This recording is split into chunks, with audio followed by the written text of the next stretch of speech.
Le 13 mai 2012, Manchester City arrache son premier titre de champion d'Angleterre depuis 44 ans.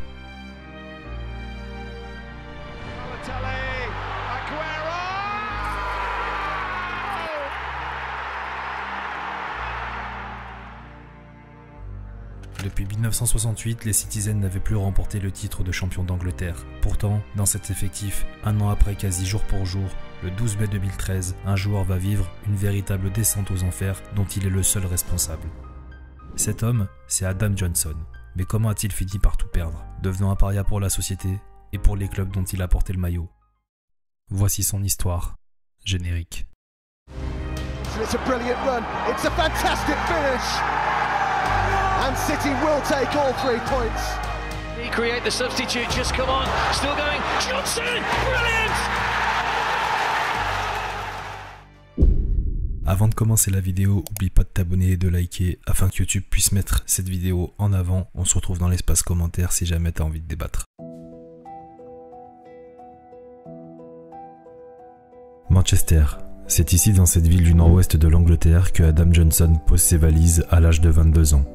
Avec pour objectif de faire oublier le Brésilien Robinho, parti à l'AC Milan. Le joueur de 22 ans se retrouve dans une équipe avec des joueurs de classe internationale. Carlos Tevez, Adebayor, Kolo Touré, Kompany, Zabaleta. Mais pourquoi Man City est allé chercher ce joueur? À l'aube de la saison 2009-2010, pléthore de jeunes ailiers du même âge sont disponibles sur le marché. Juan Mata qui joue à Valence en 2010 avant de partir à Chelsea, Di Maria alors à Benfica qui ira à Madrid, Reus de Mönchengladbach à Dortmund. Eh bien, Manchester City est un club qui n'a plus gagné de titre majeur depuis 1976. L'occasion de signer un nouveau joueur talentueux, qui plus est anglais, est une opportunité à ne pas manquer.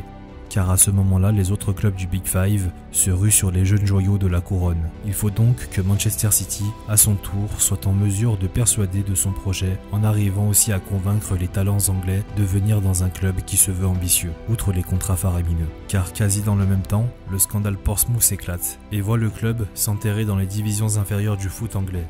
Sauvé par l'amour de ses supporters, le club aujourd'hui renaît difficilement de ses cendres, avec pour président Michael Estner. De quoi ne pas trop inspirer confiance auprès des propriétaires Citizens.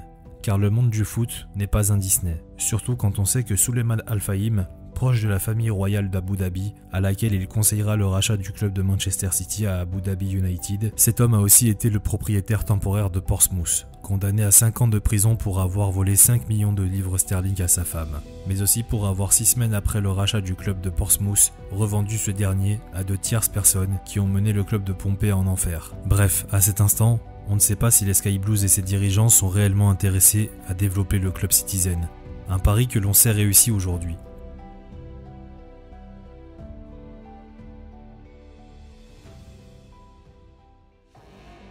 Mais est-ce que le gamin de Sunderland a réussi à s'imposer chez les Mancuniens?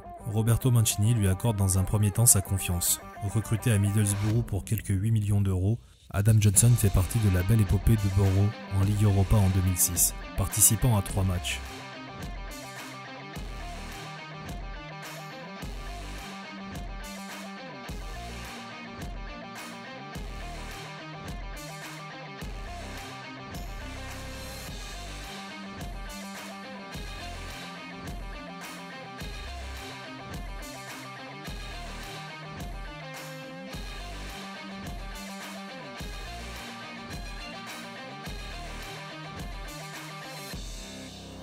Prêté à la mi-saison par son club formateur, il assiste depuis son poste de télévision à une victoire sans appel du FC Séville, 4-0.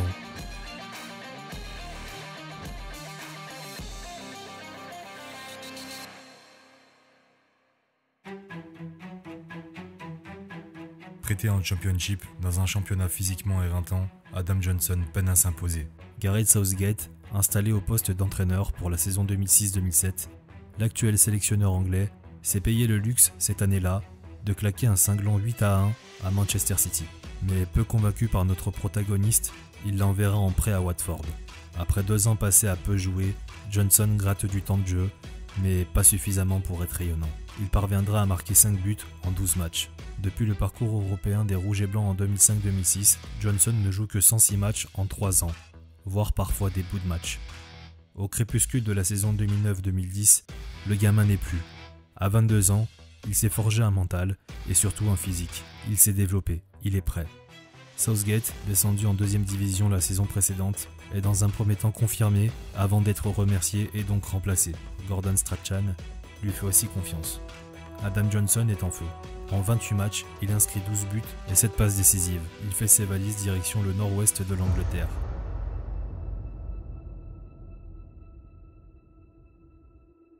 Il faut dire que Johnson est un nom qui pèse lourd chez les Bleus Ciel. À l'époque, et donc avant l'arrivée de son homonyme, Michael Johnson est l'un des joueurs les plus prometteurs du royaume. Johnson. Milano. Johnson has all kinds of room. Johnson scores! Annoncé comme le futur capitaine de la sélection anglaise, une cicatrice encore ouverte pour l'ancien milieu. Tombé dans l'alcool et accro au jeu d'argent, son contrat sera résilié à 24 ans, à la suite d'une hygiène de vie non compatible avec la profession d'un athlète de haut niveau, et par conséquent une fin de carrière dans le foot. Michael Johnson dira pour ses derniers mots de footballeur « Je vous serai reconnaissant de me laisser tranquille pour le reste de ma vie ». Aujourd'hui, Michael Johnson est agent immobilier et possède un restaurant.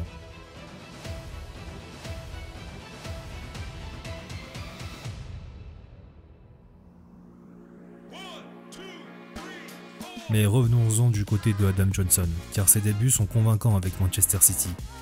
Le Wonderkid a même sa propre chanson. Il est rapidement sélectionné avec les Free Lions et sera même réserviste dans la liste de Fabio Capello pour la Coupe du Monde 2010. En concurrence avec des joueurs comme Samir Nasri, David Silva, l'Anglais ne jouera que quelques matchs titulaires, à la fois en championnat, en Ligue des Champions ou en Coupe.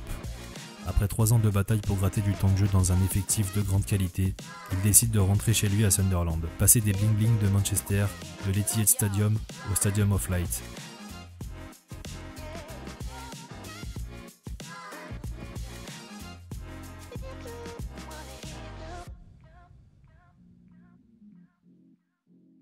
Sunderland est une ville portuaire modeste, avec ses fans fiers de cette ville ouvrière.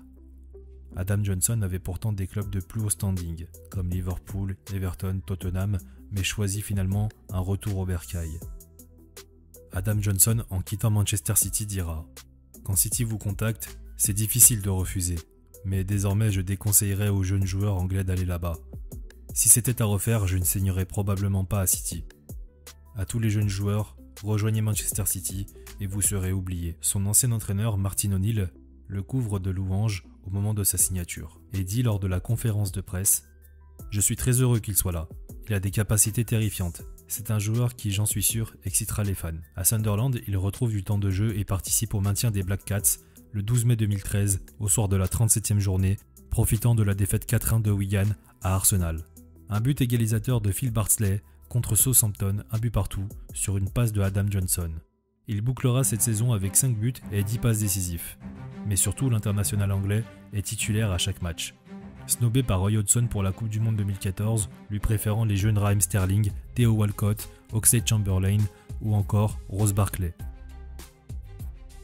Il ne sera cette fois-ci même pas dans la liste des réservistes de l'époque.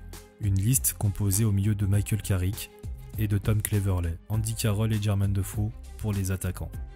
D'ailleurs, l'Angleterre était partie à la Coupe du Monde avec Ricky Lambert, qui sortait de 2 saisons avec Southampton à empiler les buts au plus haut niveau, avant de disparaître de la circulation en signant à Liverpool. Après la piètre prestation de l'équipe nationale au Brésil en 2014, sélection avec laquelle il n'a plus été appelé depuis un match contre l'Italie en 2012. Ses prestations sont en dents de scie. Il dispute sa dernière saison pour l'exercice 2015-2016. Son dernier match sera honoré d'un but à Anfield. Sunderland reviendra de chez les Reds avec un match nul 2 buts partout. Un but sur coup franc de l'enfant terrible. En 2015, Adam Johnson, alors jeune papa, correspond avec une jeune fille de 15 ans sur Facebook. Le joueur de Sunderland, contacté par cette supportrice pour avoir un maillot dédicacé, après plus de 800 messages échangés, il l'invite une première fois le 17 janvier 2015, puis demande à la mineure de se voir une seconde fois pour avoir, je cite, un bisou de remerciement. Dans son Range Rover, il commet l'irréparable sur cet ado qui n'a pas l'âge de consentement légal, qui est de 16 ans. À ce moment des faits, nous parlons d'un homme âgé de 28 ans. Qui aurait fait plus, selon les dires de la victime, devant le juge, lui déboutonnant le pantalon.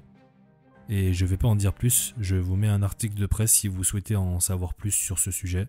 Il sera mis à pied à titre disciplinaire par son club le 11 février, soit 5 jours après son dernier match. Jugé au tribunal de Bradford où il reconnaît seulement l'un des faits reprochés, il avoue avoir simplement embrassé la victime.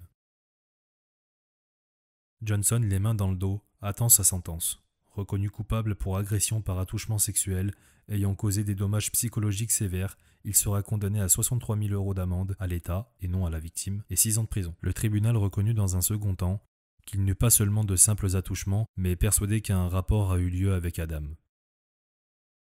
Adam Johnson a exploité une jeune supportrice, la sollicitant activement pendant de nombreux mois, dans le simple but de son plaisir sexuel. Il n'a jamais pensé à l'intérêt de la fille ou à son bien-être.